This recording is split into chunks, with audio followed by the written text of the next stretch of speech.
animales. Dirige y conduce Juliana Ríos Berberi y Catalina Yepes Mejía. Escúchanos todos los jueves de 5 a 6 de la tarde. Ládralo por un mañana animal libre de crueldad.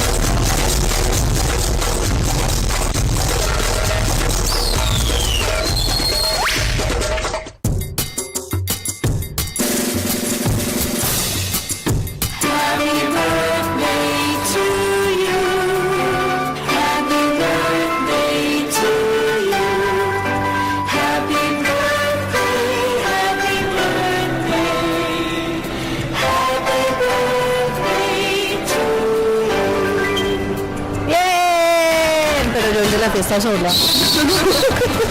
Bienvenida a mi mundo. Cumpleaños feliz para Juli. Ya sí te puede presentar el programa. Yo soy la cumpleañera. No, pero yo que quería pasar desapercibida. No se puede. Bueno, bienvenidos a Ládralo, nuestro programa radial. Empezamos una nueva temporada. Nosotros somos Raya. Mi nombre es Juliana Ríos Berberi y soy... No, es que mucho vivo en el limbo. En este momento no hice nada todavía porque ni para allá ni para acá, ni estoy estudiando ni nada. Ya casi en un mes. En un mes seré egresada de Ingeniería Biomédica de esta institución. Y soy la directora de Radio y también de este programa.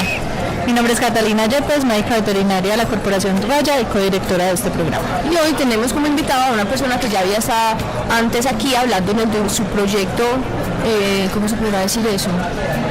Pues como su proyecto alterno de vida, que sí, de fotografía, de fauna silvestre. Estamos aquí con Daniel Restrepo, él es veterinario de fauna silvestre y precisamente ese va a ser el tema que vamos a tratar el día de hoy, pues como esos desafíos y esos retos y las cosas que se encuentra un veterinario de fauna silvestre día a día en su cotidianidad, y nos va a contar pues todo sobre ese tema, porque nosotros ya aquí hemos hablado mucho de medicina veterinaria, de doméstico como yo.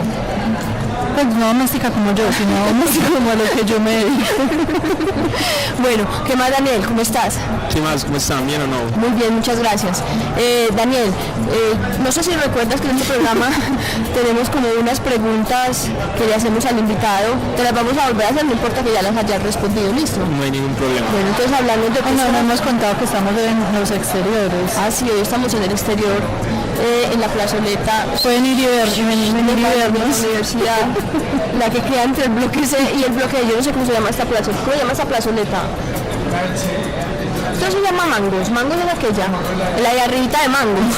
La encima de Mangos. Ahí estamos transmitiendo nuestro programa para las personas que quieran animarse y venir a saludarnos, como Diego. ¡Hola, Diego! ¿Qué más? Diego es un profesor de aquí en el Instituto Tecnológico Metropolitano, que además es el novio de una de nuestras voluntarias, María Mercedes. Un saludo para María Mercedes. Bueno, entonces ahora sí, es que aquí ya vamos a tener un poco más de interferencias, la gente pasa, nos saluda, ¿qué más? Todo. Hablemos de tus hobbies, que ya pues mencionamos alguna parte de eso, pero hablemos qué te gusta hacer como en tus días libres, tiempo libre. Bueno, básicamente pues porque como estoy trabajando lejos de mi casa, en mi tiempo libre, no estar en mi casa, estar con mi familia, con mi novia, montar bicicleta, leer, no hacer nada. Básicamente eso estoy haciendo en este momento de hobby. Bien. Entonces, ¿qué pasa? Bueno, y tomar fotos, obviamente.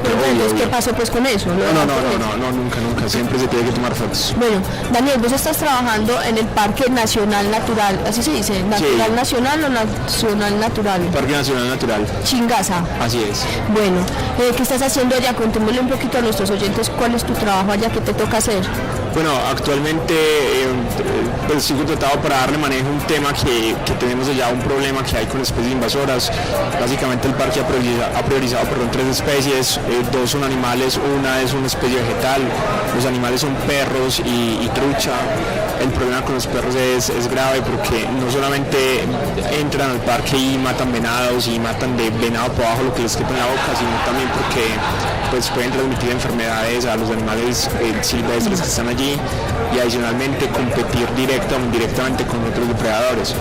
Entonces es un problema muy complejo porque envuelve pues trabajar con seres vivos, porque puede en cierto momento tocar susceptibilidades de personas que quizá no entiendan el por qué un perro es un problema en un área protegida. Es un reto bien grande. Es un tema muy controversial. Muy controversial.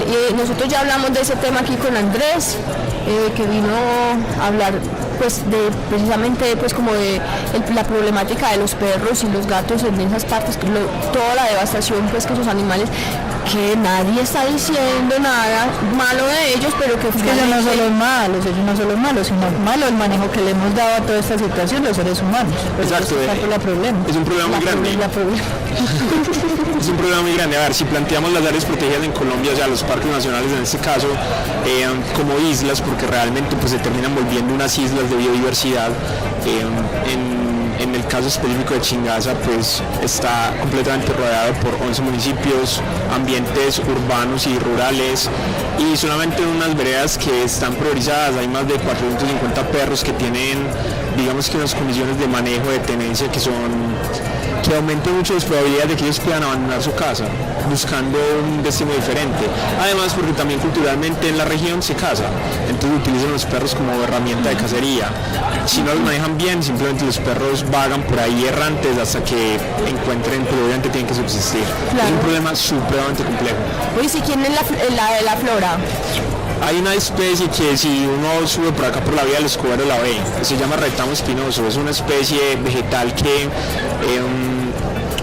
el origen está en Europa Central y digamos que llegó a Colombia como cerca viva supuestamente porque se reproduce muy fácilmente y porque pues, su nombre lo indica, al ser retamo espinoso tiene espinas y sirve para que la gente no entre a tu predio o algo así. El problema con esta planta que crece en clima frío, por así decirlo, en alturas superiores a 2.000 a 2.500 metros de altura, y la vegetación que normalmente está allí nativa pues es mucho más lenta en su crecimiento. Entonces esta especie crece más rápido, se reproduce más rápido, se propaga más rápido y termina desplazando absolutamente todo. El problema, no brinda alimento a nada, ni siquiera los pajaritos se paran en ella, o sea, muy poquitos pájaros se paran en ella, entonces es un tema complicado. Actualmente está reconocida como una de las 100 especies invasoras más peligrosas del planeta. Muy complicado. Es como ese ojo de poeta. Una cosa similar. Ese ojo de poeta es bravo. A todo el mundo. Y tiene esa estrategia de mírenme qué hermoso soy, no me cortes. Sí, mira qué planta tan hermosa. Entonces yo iba caminando por ahí y vi ojo de poeta en un jardín y me pareció muy paradójico. Obviamente es una flor muy bonita, pero no conocemos la consecuencia ecológica que tiene.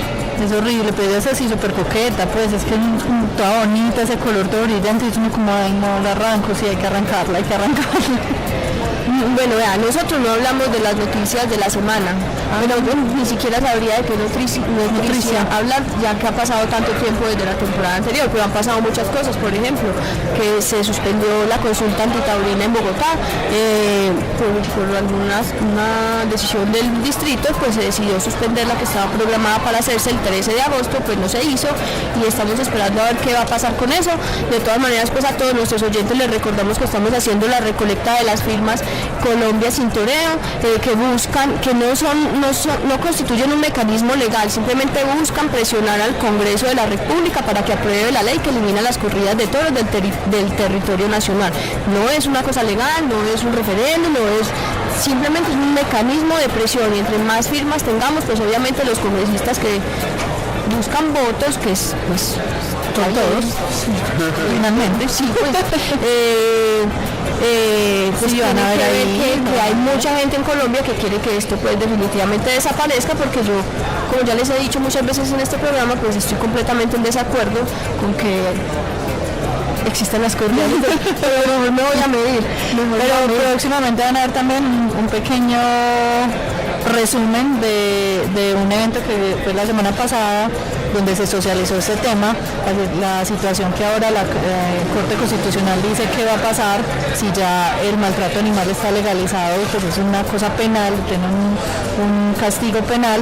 ¿Qué va a pasar con esta situación? Donde ya no se debe admitir que siga siendo una excepción las corridas de toros. Entonces también próximamente esta semana les estaremos contando qué se dijo en ese conversatorio. Bueno, y así han pasado muchas cosas, muchos casos de crueldad sequía extrema en el país, pues que a todo el mundo han conmovido, y finalmente eso también se refleja en la crueldad que el ser humano infringe hacia sus, ¿se dice infringe o infringe, sí, está bien. Sí. Bueno, hacia sus semejantes, pues porque es que no es solamente contra los animales, contra todo, pues lo que se mueva. Somos una especie demasiado violenta y creo que eso se ve reflejado en todo lo que pasa. Uno no es sino que ponga 5 minutos en las noticias, yo no volví a ver noticias, me estresa. 5 minutos y uno queda devastado, no sé, pero qué demonios, ¿por qué nos comportamos tan extrañamente como especie? Acabando con todo y con todos. A ver, sé mi profesor Andrés. No le preguntamos a Daniel cuál fue la última película. No, ¿cuál fue la última película que te viste? Estaba pensando a eso y realmente no lo tengo claro. O sea, en ese momento estoy muy embobado. Soy supremamente fanático de una serie en televisión que se llama Juego de Tronos. Yo también. Soy fanático, o sea, en este momento simplemente estoy en modo a eso. Entonces, ahorita que pensaba, bueno, ¿qué película me he visto últimamente? Y no, lo único que llegaba a mi cabeza eran las imágenes de Juego de Tronos. Pero vas al día. Al día. Al día, y el problema, ¿sabes cuál es? Que en este momento hay un montón de información sobre capítulos que todavía no han salido, entonces uno es todo el tiempo esquive y no lee y escóndase y para no darse cuenta de lo que va a pasar. Escóndase. Es muy berraco. No, sí, mire, yo me vi pues aquí rápidamente, me vi el primer capítulo y el segundo de esta nueva temporada. ¿En cuál van? Yo no tengo idea pues de eso. En ese momento van en el quinto. En el quinto, sí, en el quinto. En el quinto, ese domingo es el sexto. Me atrasé, mira, voy demasiado. No, pero bueno, no importa. Bueno, yo siempre he dicho, al que esté aburrido con la vida, que se vea el primer capítulo de esa serie y con seguridad encuentra una razón para vivir. Es muy buena, la verdad. Razón para quedarse. La verdad es que sí es una serie muy buena, es muy violenta, un poquito violenta, pero es chévere porque plantea a las personas tal y como somos. Nadie es bueno, nadie es malo, sino que somos una complejidad de cosas que todos queremos como el beneficio personal y no como el beneficio general o algo así. A mí eso me gusta. ¿Te gusta ser así o te gusta? No, me gusta una cosa realista, pues, bueno, sí. en ese sentido. No, pero sí, la serie es muy buena, se la recomendamos Daniel y yo. No, yo también, pues no tengo idea, pero también la recomendamos. Sí. Bueno, ahora sí, entonces como ya hablando más en materia, hablando más en materia, ¿qué hace un veterinario de fauna silvestre? ¿Qué le toca hacer? Bueno, una buena pregunta. Ahorita mi novia me decía, lo primero que tiene que hacer es encontrar trabajo. Eso es lo primero que tiene que hacer. No, miren, un veterinario de vida silvestre básicamente cuando decide que quiere trabajar con especies que no son domésticas, pues tiene dos rangos de acción: trabajar con animales en cautividad, que básicamente son zoológicos, ¿cierto? Estoy hablando de zoológicos, no de personas que tengan animales silvestres en sus casas, entonces que se haga una consulta particular, o trabajar con animales en libertad en proyectos de conservación. Digamos que esos son los dos grandes caminos que puede elegir. Bueno, y si yo elijo el uno o el otro, yo lo que voy a hacer es un trabajo clínico igual, similar al de doméstico, un trabajo clínico, venga, yo le reviso que tiene esto, o es un trabajo más enfocado en la ecología de esas especies o en la conservación, pues porque hay que diferenciar pues todos esos temas. Claro, dependerá específicamente del proyecto en el que estás, pero digamos que a grosso modo sí, o sea, somos médicos veterinarios y nos contratan es para proveer salud, para darle bienestar a los animales, en este caso a los animales silvestres, ¿cierto? Hay que precisar que a pesar de que la medicina veterinaria es una cuando vos la vas a aplicar con animales silvestres hay cosas que se hacen diferentes. Les pongo un ejemplo. Normalmente cuando cualquier animal está enfermo, cualquier animal de fauna silvestre, o sea, uno tiene que procurar estresarlo lo mínimo y simplemente hablarle, simplemente tocarlo, simplemente mostrarle que lo vas a manipular es estresarlo, y eso muchas veces la gente no lo entiende.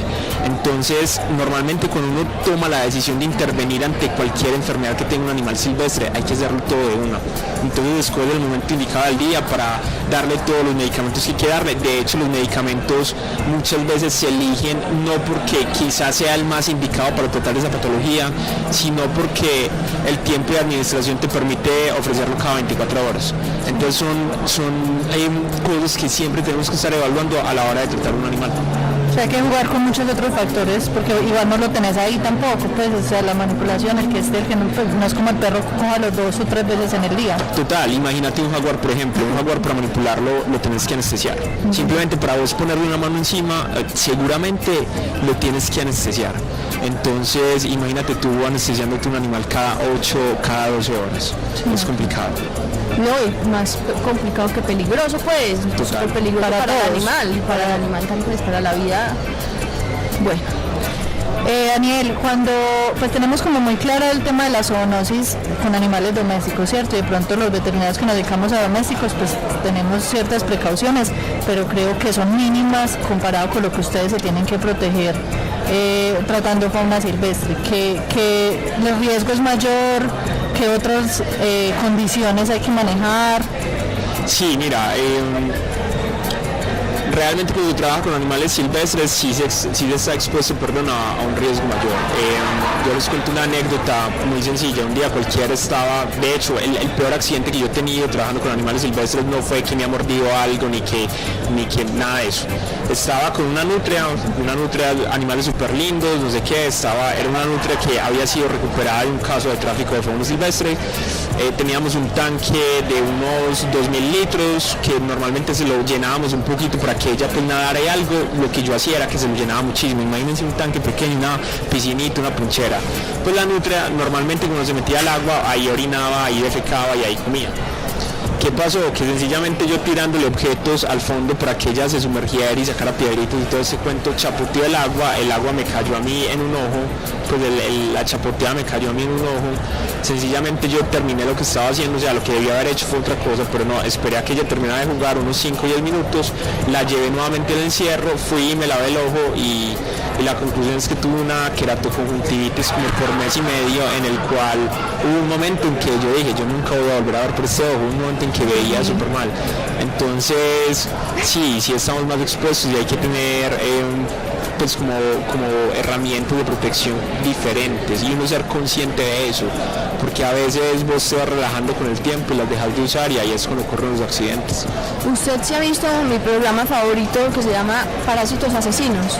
Algo he visto, sí sé de qué hablas. Bueno, pues para salir ahí, yo te voy a proponer. Yo tengo acciones en ese programa, te voy a proponer. Porque sí, es que la cantidad de parásitos y microorganismos que existen en la Tierra, yo personalmente pienso que el apocalipsis va a ser causada por un microorganismo. O sea, nosotros vamos a extinguir todos los seres por un microorganismo que va a ser multiresistente, y precisamente va a ser multiresistente por el mal uso de los antibióticos, por el abuso. Comparto tu apreciación. ¿Será? ¿Te viste Guerra con Brad Pitt, Z? Guerra Mundial Z, sí la vi. No. Pues continuemos. Bueno, pero entonces contemos un poquito qué son esos elementos que necesita un veterinario de fauna silvestre, pues porque es que los domésticos, pues obvio, el daño que puede hacer, yo creo que incluso no más un gato que un perro en el momento de manipularlo, pues vos tenés muchas más opciones de sujetarlo, un bolso, un bozal. ¿Qué necesita además un veterinario de fauna silvestre para protegerse en ese momento de la manipulación? Bueno, además de guantes de látex o pues guantes clínicos, médicos y gafas, muchas veces tenemos que usar guantes de carnaza, muchísimas veces. Eso lo limita mucho. Sí, la verdad es que sí, sobre todo como el tacto, como el movimiento fino, pues. Entonces es algo con lo que hay que aprender a trabajar, porque le puede hacer de más una presión a un animal, una fuerza a un animal, y sobre todo si estamos hablando, por ejemplo, de aves y se te queda el animal en la manipulación. Volvemos al punto, o sea, con los animales silvestres el estrés es un aspecto clave. Entonces el hecho de que vos le tengas unas manos encima puede hacer que el animal simplemente decida morirse, porque es lo peor del mundo. No aguanto más esto. Exacto. Entonces, bueno, guantes, gafas, hay unas herramientas que utilizamos mucho que son redes o nazas, que es como cuando uno veía, no sé si todos veían Bob Esponja y él salía a capturar por ahí medusas, son como unas cositas así que se utilizan mucho para capturar aves o para capturar algunos mamíferos, incluso reptiles, y obviamente pues ya con animales que representan un peligro serio para tu vida, tenemos que usar cerbatanas, pistolas o rifles con dardos anestésicos para poder manipularlos, para poder manejarlos. Bueno, hablando de las enfermedades también otra vez, aparte pues de que ellos transmiten enfermedades, ¿podemos nosotros transmitirles enfermedades o nuestros animales domésticos transmitirles enfermedades que también pongan en riesgo su supervivencia? Por supuesto, mira, hay una enfermedad muy común en los perros que es el moquillo canino, el distemper canino, ¿cierto? Que es terrible pues además. Sí, que es terrible. Cuando se da un brote silvestre de distemper canino, por ejemplo en felinos, las inmortalidades son casi del 100%. Entonces, por ejemplo, una especie tan amenazada como los tigres, que se estima que hay menos de 3.800 en este momento en libertad. Ha habido brotes porque las áreas silvestres donde en este momento están los tigres son muy pequeñas, de hecho ellos viven en un 6% de lo que antes vivían. Esto ha hecho que entren en contacto con animales domésticos, que coman animales domésticos, incluso se ha dado que el caso de que ataquen personas.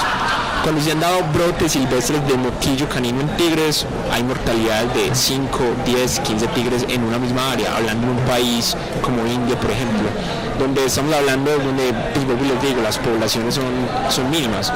Es una cosa muy triste, pero hay que decirlo. Solamente en Estados Unidos hay más de 10.000 tigres en cautiverio. Y vuelvo y les digo, hay 3.800 tigres en libertad. Y a mí a veces, quiero ser muy crítico pues en esto, pero a mí a veces me da risa cuando nos damos cuenta que acá en Colombia en X zoológico, y sin hablar más de los zoológicos, en X parque temático, lo que sea, un amigo mío. nace un tigre y estamos súper contentos porque nace un tigre, pero realmente ese tigre no tiene objetivos de conservación, sino simplemente traer más gente al zoológico para que pague más o dé más plata y se tome la foto con el tigre. Un poco a eso. Hablamos un poquito de esos sistemas. ¿O vas a preguntar algo más sobre el tema o me cambio de tema? No, continúa. Bueno. Hablando un poquito de lo que estamos diciendo, de estas supuestas estrategias de conservación que tienen estos zoológicos, estos animales que finalmente, por ejemplo, son encontrados heridos y entregados a las autoridades ambientales o que están en estas circunstancias de cautiverio, ¿existe la posibilidad que en algún momento sean liberados otra vez? Eso definitivamente no es tan viable. ¿Qué riesgos están poniendo en esas comunidades donde puedan entrar de pronto? Bueno, desglosando un poquito la pregunta, sí. Cuando nosotros recibimos un animal silvestre que ha sido rescatado porque el animal fue atropellado, porque el animal pasó por una casa X número de años, pues todo dependerá como de la historia de ese animal y de la patología de la enfermedad que tiene para que vuelva a reintegrarse o no. No hay un porcentaje exacto, pero uno decir, de 100 animales que recibimos al 100%, el 90, el 80, el 70% vuelven a la libertad. Además porque, y también vuelvo y soy un poquito crítico con eso, el hecho de que uno regrese a la libertad de animales silvestres no quiere decir que ya la tarea estuvo hecha, hay que saber qué pasa con ellos también, y yo creo que es algo que en Colombia nos falta, independientemente de la institución, en Colombia nos falta entender un poco más eso. Hacerle seguimiento. Exacto, hacerle seguimiento y monitorearlos, ya saber si sobrevivieron o no, saber si se quedaron en una casa, si volvieron a una casa, si buscaron a las personas, si tuvieron crías, si se fueron o se quedaron, si se murieron. Entonces el caso es que, a ver, normalmente cuando los animales tienen un origen silvestre, cuando hablo de origen silvestre me refiero por ejemplo a un zorro que vivió varios años o varios meses en el monte, en la selva, fue atropellado, llega atropellado, se resuelve la fractura, las probabilidades de que ese animal tenga un fin exitoso nuevamente en libertad son altas, porque él aprendió eso desde pequeño, él ya sabe que es vivir en eso, él ya sabe que es la guerra en el monte, por así decirlo. Diferente es cuando por ejemplo un loro o una guacamaya llega desde muy pequeño a una casa y pasa una guacamaya. Hay un reporte en Estados Unidos de una lora, un citácido que vivió más de 100 años en cautiverio. Entonces, por ejemplo, una guacamaya, un loro que ya ha pasado 20, 30 años en cautiverio, las posibilidades de que ese animal pueda regresar a la libertad y adaptarse adecuadamente son más bajas, pero todavía hay posibilidades si se hace un buen proceso de rehabilitación o readaptación, ¿cierto? Y si la liberación se hace de una manera responsable, porque muchas veces caemos en el error de liberar por liberar o porque es lo que toca, porque no hay plata, y los animales no se liberan en un área adecuada y terminan regresando muy fácil a una casa. Ellos tienden a buscar, estos que vivieron en cautiverio tienden a buscar otra vez al ser humano. Es que no le temen, supongo. No, y además lo relacionan con alimentos. Sí, la respuesta es sí, o sea, en un contexto general sí. Hay una experiencia muy chévere de una persona que se llama Armando Castellanos. Él trabaja con osos andinos, osos de anteojos en Ecuador, y yo recuerdo mucho, pues a ver, cuando vos liberas una tortuga, el área de acción, es decir, la casita de una tortuga puede ser de 2, 3, 4, 5 kilómetros. El área de acción o la casa de un oso son 60 kilómetros cuadrados. Imagínate lo que puede encontrar, ya todo lo que tiene que caminar para establecer su casa. Entonces, ¿a qué voy? Yo recuerdo mucho que escuchando en una conferencia, él hablaba de liberar osos. Y hay que decir que las primeras liberaciones de él pues terminaron los osos muertos porque terminaron buscando una casa, fueron a buscar una casa. En este caso del amansamiento, creo que hablábamos, que era lo que ustedes decían, que cuando un animal pasa mucho tiempo en una casa, él cuando se le pregunta ahí, venga, ¿se pueden liberar animales amansados o no? Y la respuesta de él específicamente con osos era, sí lo puedes hacer, pero en áreas supremamente grandes que no tengan fácil encontrar una casa, y sobre todo hay que hacer un trabajo previo con la comunidad para que si ellos llegan a ver un oso no se asusten, entiendan que es un animal liberado y que sencillamente reporten un número y sale, y el oso puede ser reubicado o se hace un manejo diferente. Lo mismo pasa con los animales que han pasado por una casa, o sea, llámese lora, incluso tortugas. En teoría a mí me enseñaron que las tortugas no se amansan, pero yo sí por experiencia propia he visto cuando vos entras en un encierro donde tienes las tortugas, que ellos te deben entrar más o menos a la hora que le das la comida y ellos se comienzan a acercar a ti. Entonces sí es normal que un animal que haya sido liberado busque una casa, pero si las personas entienden cuál es el proceso que se está llevando allí, las posibilidades de que ese animal vuelva a su entorno natural y se adapte tardando un tiempo entre la casa y el medio natural, pues son reales, puede pasar. Le voy a contar una historia que voy a ser juzgada por ella, pero yo estaba pequeña y no sabía nada de la vida. No te preocupes. Yo tuve una tortuga y tuve una iguana. Sí. Y ambas, pues en momentos diferentes de mi vida, de mi infancia, y ambas llegaban hasta la puerta de la cocina en la hora de la servida de la comida. O sea, ellos sabían que desde ahí salía la comida para ellos y iban hasta allá y la buscaban. Pues o reclamaban o lo que sea, pues. Y en teoría se dice que los animales, o sea, los reptiles no se amansan. Yo digo que sí tienen un grado de amansamiento. Lo que pasa es que ellos no se expresan igual que se expresa un ave o que se expresa un mamífero, por ejemplo.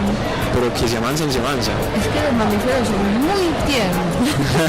La verdad es esa, los mamíferos son muy tiernitos y con sus manitas y sus cositas. Muy expresivos, sí. Total, y a ver, yo también entonces me confieso, en mi casa, mi papá tuvo, pero no en la casa, en la finca, mi papá tuvo un mico y el mico se murió, tuvimos loros y algunos loros se murieron.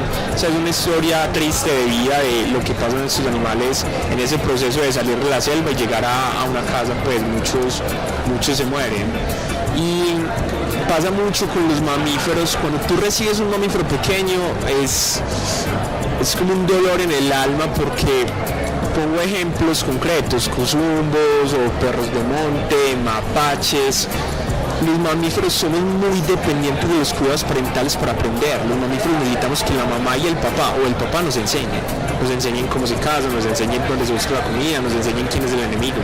Entonces, claro, la gente los ve en carretera o los ve en cualquier parte, son bonitos, son peluditos, son lindos, pero una vez comienzan ellos a crecer y comienzan a mostrar un comportamiento un poco más natural, ya sea porque alcancen esa madurez sexual o lo que sea, y comienzan a atacar a las personas, entonces ahí las personas sí dicen, no, hagamos una buena obra y entreguémoslo porque lo rescatamos.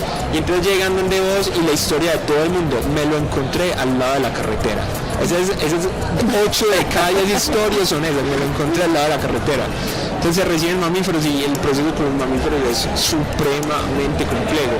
Y una cosa es trabajar con mamíferos que no son depredadores y otra cosa es trabajar con mamíferos que son depredadores. Esos que son depredadores, por lo menos, yo no conozco un proyecto acá en nuestro país que sistemáticamente tenga resultados positivos con ellos.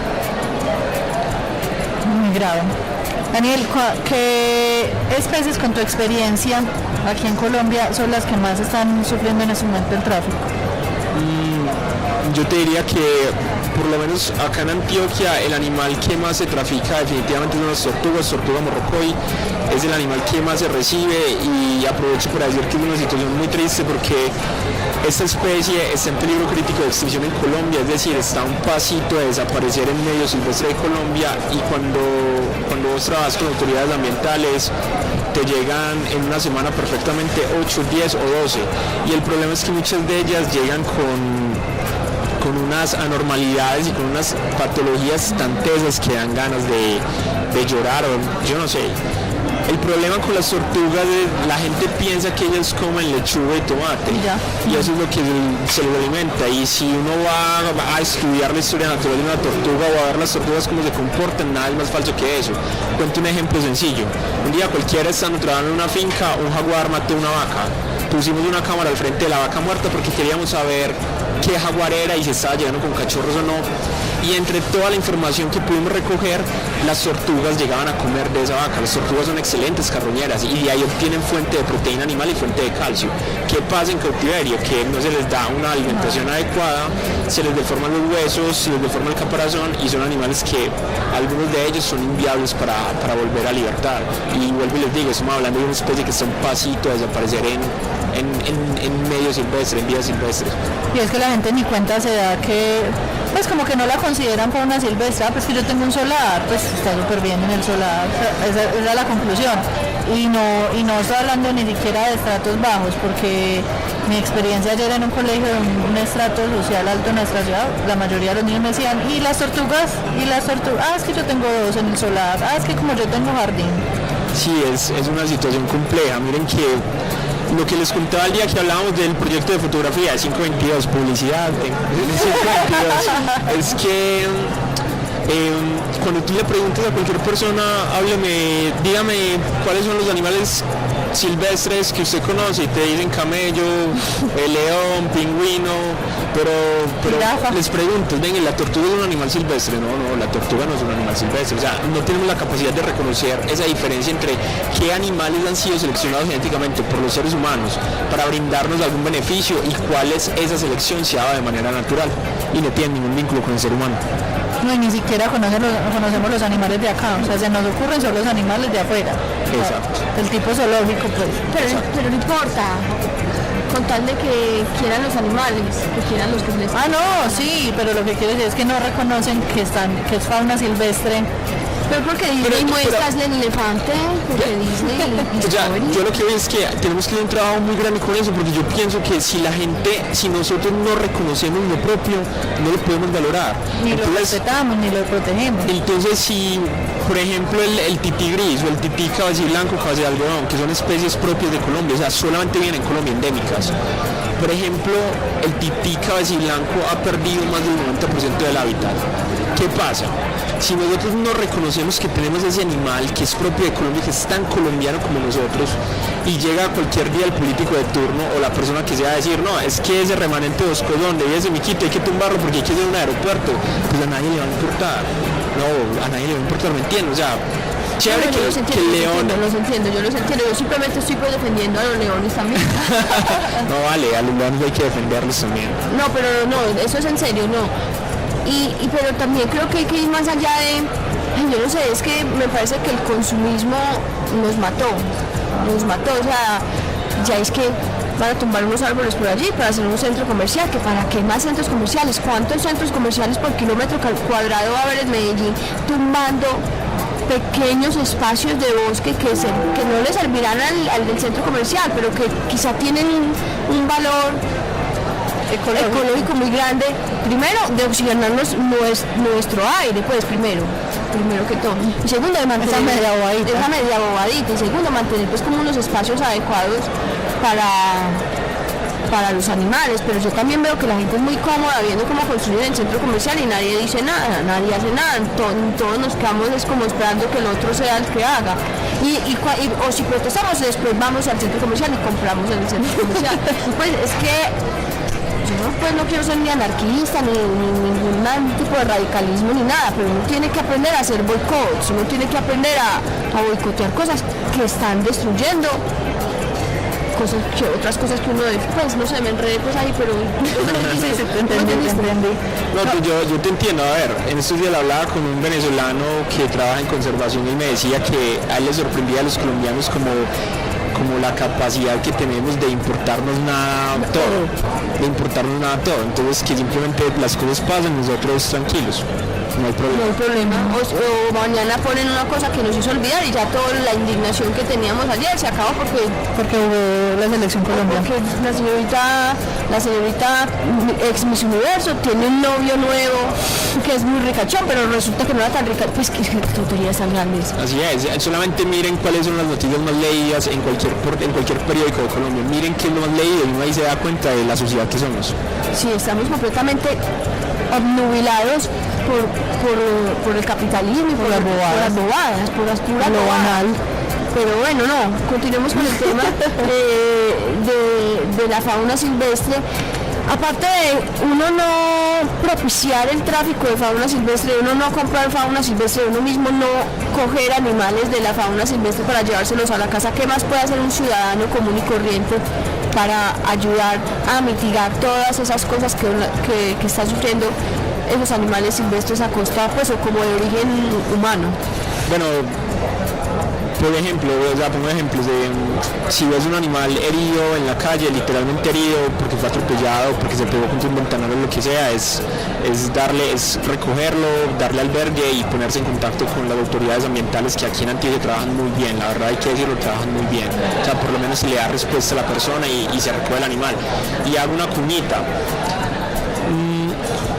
Cada vez las personas estamos más sensibilizadas con el tema de los animales silvestres, entonces vemos un animal por ahí pues, y nos importa, ¿cierto? Muchas veces estamos viendo pichones, es lo más común y digamos que es como de las cosas por las cuales más lo llaman a uno, lo requieren a uno. Cuando veamos un pichón o hablo de un pajarito volantón que esté por ahí, no quiere decir que el animal esté abandonado, simplemente está en el proceso normal de aprender a volar. Hace poco veía en Facebook lo siguiente, una persona montó en el grupo de la Sociedad Antioqueña de Ornitología una foto diciendo, uy, este pichón apareció en mi casa, ¿qué hago? ¿A quién llamo? ¿A quién se lo entrego? Y rápidamente alguien le respondió, ¿usted dónde vive? Ah, en un apartamento en el segundo piso al lado de un árbol. Dijo, saque ya el pichoncito del balcón. Y la persona lo saca al balcón y mandó después una foto como los papás lo estaban alimentando. Entonces, por ejemplo, cuando veamos animales pequeños que creamos que están abandonados y eso, pues realmente no. Simplemente dejar que la naturaleza actúe, no quitárselos de los papás. Nos pasó también hay una especie muy bonita acá en el Valle de Aburrá que es un erizo, un puercoespín. Se llaman puerco porque realmente huelen muy maluco. Sí, por eso es. Sí, porque huelen muy maluco. ¿Y a qué huelen? ¿Cómo a qué? ¿Como a muerto? ¿Como a excremento? Huelen como cuando alguien no se ha bañado en mucho tiempo. Huelen horrible.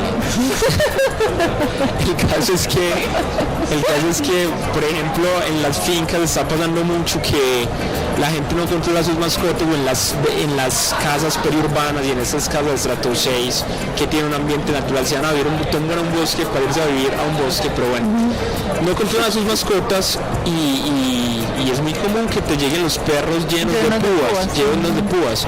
Normalmente, si no es casi siempre, matan al animal. El hecho de que controlemos a estas especies, de que por lo menos no dejemos salir al perro en las noches, que al gato no lo dejemos salir, o que si sale por lo menos ponerle un cascabelito que no vaya a matar las culebritas o los pajaritos o eso, te estás aportando como un ciudadano del común a la conservación de estas especies. ¿Qué hacer si, por ejemplo, bueno, en el caso de los pichones, un saludo para mi papá que siempre recoge los pichoncitos y yo le echaba mucha cantaleta, papá, déjalo ahí, que seguramente, pues claro, obviamente se lo lleva para la casa y se murió, porque uno no tiene idea de cómo cuidarlos. Pero puede ser que llegue a un proceso feliz de liberación, pero seguramente las opciones de sobrevivir en medio silvestre van a ser menores que si lo hubiéramos dejado desde el principio ahí. Sí, muy seguramente. Pero en animales más grandes, lo ideal siempre es no tratar de desplazarlo a uno y darle albergue mientras alguien llega o qué, porque es que yo creo que eso es lo que la gente muchas veces se frena de saber si los toca, si no los toca, si los transporta. Bueno, estamos hablando de animales que normalmente la gente se encuentra en la ciudad, como pichones, pichones tanto de tórtolas como de azulejos o currucutús, pero obviamente si digamos los que tienen un pechito amarillo. Siriris o bicho juez, que viene diciendo bicho fue. Es el pájaro, creo que es el pájaro más reconocido en Medellín, o sea que la gente más rápidamente identifica. Bueno, Si vos, por ejemplo, vas en una carretera y te encontraste con que hay un tigrillo o hay un zorro que está consciente, un animal que esté consciente, pero que por algún motivo esté fracturado, no se puede parar, lo que sea, sí, es un riesgo tocar el animal porque te puede atacar y puede ser peor el remedio que la enfermedad. En esos casos, lo que debemos hacer es inmediatamente reportar a la autoridad ambiental en cuestión o a la policía ambiental, y ellos tienen los conocimientos para darle la manipulación y los cuidados adecuados a ese animal y llevarlo a una entidad que lo pueda atender mejor. Sí, es muy buena la aclaración. Listo. ¿Cuál es el caso más feliz que has tenido en tema de atención de fauna silvestre? Pues que te llene. Ahorita le decía a Juliana y ahorita hablaba con mi novia ese tema porque me pareció una pregunta muy chévere cuando me enviaron pues como lo que íbamos a tratar en el programa y me puse a pensar. Recuerdo mucho un zorro que nos llegó atropellado en el sector de Amalá. El zorro no se paraba del tren posterior, es decir, de las paticas posteriores, no de las manitas, sino de las paticas, no se paraba. Y era un animal que, o sea, aparentemente no estaba tan mal, pero el animal no caminaba. Luego de hacer los exámenes pertinentes nos dimos cuenta que tenía una fractura de cadera, una fractura de pelvis y que posiblemente tenía unas afecciones neurológicas, pero que había una leve posibilidad de que se pudieran tratar por algunas pruebas que hicimos. Efectivamente, después de más de 2 meses, el zorro lo pudimos liberar. Para mí eso fue una cosa espectacular, impresionante, porque era un animal que llegó con una enfermedad seria, que incluso en algún momento los veterinarios, porque era un equipo veterinario, discutíamos el caso y hubo quien dijo, pues yo creo que este animal hay que eutanasiarlo. Afortunadamente para el zorro y pues y para nosotros no tomamos esa decisión porque creíamos que podía haber otro manejo y hubo una evolución positiva y el animal volvió a ser liberado. Lo mismo hablar con un mapache que llegó de Caucasia, que desde Caucasia era un mapache atropellado que llegó supremamente mal y 1 mes y medio después ni siquiera lo llevamos a la zona de liberación, le construimos una jaula para que se aclimatara esa zona que era muy cerca de donde había salido, relativamente cerca, y el animal se nos escapó, o sea, llegó hasta el punto de llegar inconsciente y 1 mes y medio después del animal escaparse. Y ya que tocamos el tema de eutanasia, pues yo quiero decir algo muy válido también. A ver, con los animales silvestres muchas veces la medicina, y lo decía al principio, la medicina que aplicamos a animales domésticos con ellos no funciona. Muchas veces si usted determina que este animal hay que tratarlo cada 4, cada 6 horas, muy posiblemente con un animal silvestre no funcione. Algo muy común en aves, cuando una ave llega fracturada y con una fractura abierta sabemos que tiene un 0.01% de posibilidades de recuperarse y eso sin decir que va a volver a volar o no va a volver a volar. Entonces la eutanasia es algo con lo que los médicos veterinarios de fauna silvestre convivimos todo el tiempo y hay días que son pero repésimos porque te llegan muchos animales con heridas muy graves y vos desde ahí a llegar a tu casa y llegas pero mal. Entonces es un peso con el que cargamos con la sociedad. No solamente nos pasa a nosotros, la gente que trabaja en albergues. Cuando vos ves todo lo malo de la sociedad reunido en un solo animal, por ejemplo, es algo muy teso de aceptar, es algo teso de asimilar y de entender. Sí, hablando de eso, me acordé que usted, no sé si hubo un caso en Taiwán muy reconocido de una veterinaria de albergue que se suicidó con la misma medicación con la que sacrificaba a sus pacientes, porque en ese entonces en Taiwán se sacrificaban animales pues, como control de poblaciones, y esa muchacha y yo me acordé de ella porque yo conozco a alguien que la conoce. ¿Sí? Wow. Me parece muy impresionante.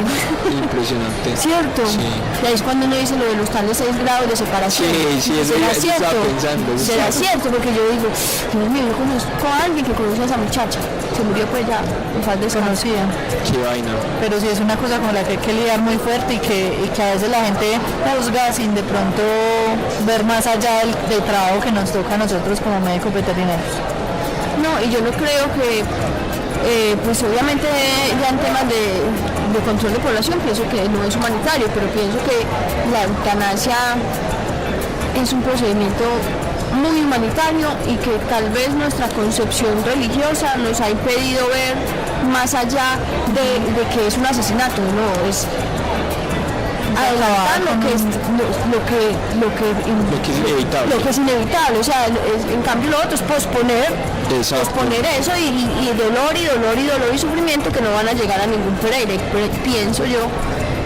Y esta es mi opinión personal, mía de mí misma, que la eutanasia, que el ser humano debería también estar en capacidad de tomar la decisión de hacerse la eutanasia a sí mismo. Vale. O algún ser querido que ya no pueda tomar esa decisión por sí mismo. La eutanasia es una herramienta terapéutica más, o sea, cuando vos definitivamente determinaste de acuerdo al diagnóstico y al pronóstico que ese animal no va a poder recuperarse y que por ende va a padecer de ahí hasta el momento en que se muera, pues es lo mejor que uno puede hacer y estás ahorrando un montón de sufrimiento.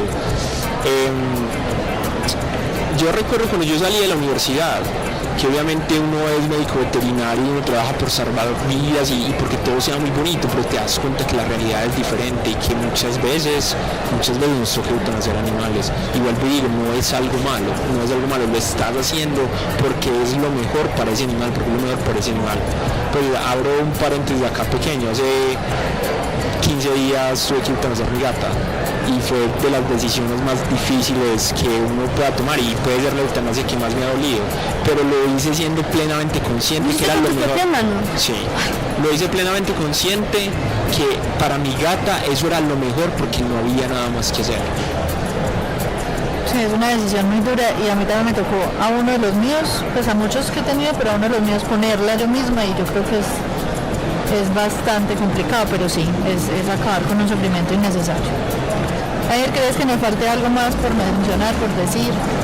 No, yo les agradezco mucho por la invitación nuevamente, me parece que es un tema muy pertinente porque hace poco Pilar, pues que es la diseñadora de ustedes, ¿cierto?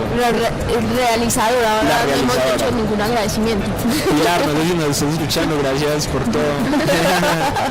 Pilar me contactó porque se encontró una zarigüeya, una chuchita que estaba en malas condiciones y yo recuerdo mucho que yo le decía, haz esto, pero de ahí no hagas nada más, porque muchas veces las buenas intenciones pues terminan siendo malas, ¿cierto? Y le decía, yo ya mismo te contacto con un compañero mío y mañana puedes recibir el animal. Finalmente recibieron el animal. Ella me decía, ojalá no lo eutanasien por la concepción que tenemos de la muerte culturalmente. Y recuerdo que después de eso me escribió diciéndome, qué pesar que lo eutanasiaron, pero la veterinaria se tomó el trabajo de explicarme por qué y lo entendí. Vale. Un saludo para Pilar, por supuesto le agradecemos mucho por la realización de este programa. También agradecemos al ITM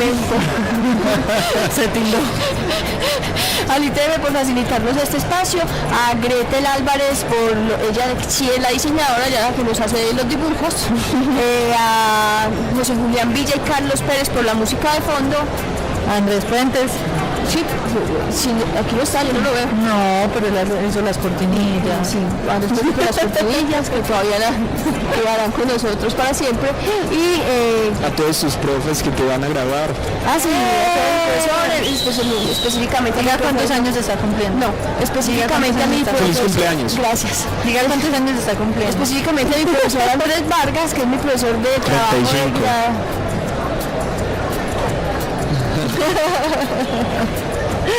No, es que yo no tengo vergüenza de revelar mi verdadera edad. Mira, esta es mi amiguita Andrea, está haciendo las prácticas en la clínica Medellín de Occidente. Sí, no, yo la vi, es un día. Bueno, 36, yo estoy cumpliendo 36 años. Bueno, no, entonces ya estábamos con los agradecimientos. Ahora quiero recordarles a todos que en este momento nos encontramos en campaña, que la próxima semana, a propósito de esto, no habrá programa Ládralo porque estaremos haciendo nuestra jornada de esterilización en 5 veredas de Carmen de Atrato en el Chocó. Estamos recogiendo fondos, todavía nos falta una considerable cantidad de dinero. En esta ocasión vengo ofreciéndole, en esta ocasión no vamos a tener la modalidad de patrocinios porque estamos recogiendo ¿Por qué cata? Expliquemos porque ya no tenemos la modalidad de patrocinio. Porque no estamos recogiendo exactamente el valor correspondiente a cada cirugía, sino lo que cada persona pueda colaborar. Sonamos a puro bus. Pues puro bus. A puro bus. 3 en 500. 3 cirugías en 150, no me entiendes. Entonces cada persona puede donar la cantidad de dinero que quiera para operar 150 perros y gatos en Carmen de Atato Chocó. Nos vamos el próximo jueves, por eso no va a haber programa Ládralo. Esperamos contar pues con la ayuda de ustedes. En nuestra página web y redes sociales pueden encontrar más información, y si quieren conocer el trabajo que hemos hecho en las comunidades de Colombia a través de la esterilización, también pueden verlo ahí pues en la página web. Y también quería decirles que el próximo 10 de septiembre tendremos una jornada de esterilización a bajo costo en Medellín para las personas que estén interesadas en esterilizar su perro o su gato a bajo costo. Será en el barrio Manila y se pueden inscribir en el correo electrónico esterilizaciones@corporacionraya.org. Y envía el nombre suyo, el nombre y teléfono, nombre, género, edad y especie del animal, y a vuelta de correo se le envían todas las recomendaciones necesarias para que usted prepare su animal para la cirugía y todo salga muy bien. ¿Qué otra cosa? No, que muchas gracias por escucharnos nuevamente. Regresamos, solo nos ausentaremos el próximo jueves y ya después volvemos del todo. Muchas gracias a todos nuestros oyentes por estar con nosotros otra vez en otra temporada de nuestro programa Ládralo, y por supuesto a Daniel y a la señorita Novia por estar en nuestro programa, por volvernos a acompañar y contarnos sobre tu experiencia y sobre todo el trabajo que estás haciendo por los animales silvestres de Colombia. Juliana, Catalina, no, les agradecemos mucho el que nos hayan invitado nuevamente, y por acá siempre que nos inviten vendremos a hablar de cualquier bobada o cualquier cosa importante, ¿cierto? Solo hablamos cosas importantes. Ahorita está diciendo que le iba a contar todo no se puede contar, hay que dejar para la próxima. Bueno, listo. Bueno, Mari, feliz cumpleaños, la queremos mucho de parte de UTN Radio. ¿Cuántas temporadas llevamos? 100, esta es la séptima. Fue pucha. Desde que empezaste soy estudiante de biomédica. No fue desde que empecé. Eso significaría que me demoré como 3 semestres para acabar la carrera. Bueno, y por nada hay la sección del día, el consejo de la semana. Piensa antes de que te gradúes, por favor. No sé si recuerdas que ese consejo no se da desde la primera temporada. Pues no sé si recuerdas las 5 temporadas que hemos hecho sin sí, consejo. pero antes de que te gradúes yo quiero el consejo de la semana. No, y no tengo ningún consejo. No, pero no voy para la próxima. Que les vaya muy bien. Juli, la queremos mucho. Muchas gracias. Feliz cumpleaños. Gracias. Y bueno, nos vemos en 15 días. Vea. Casito invalentable. En 15 días con otro programa Ládralo, con un tema de interés para todos los que queremos y protegemos los animales. ¡Chao! Un programa del Instituto Tecnológico Metropolitano y la Corporación Raya, dedicado a la vida y la protección de los animales. Dirige y conduce Juliana Ríos Berberi y Catalina Yepes Mejía. Escúchanos todos los jueves de 5 a 6 de la tarde. Ládralo, por un mañana animal libre de crueldad.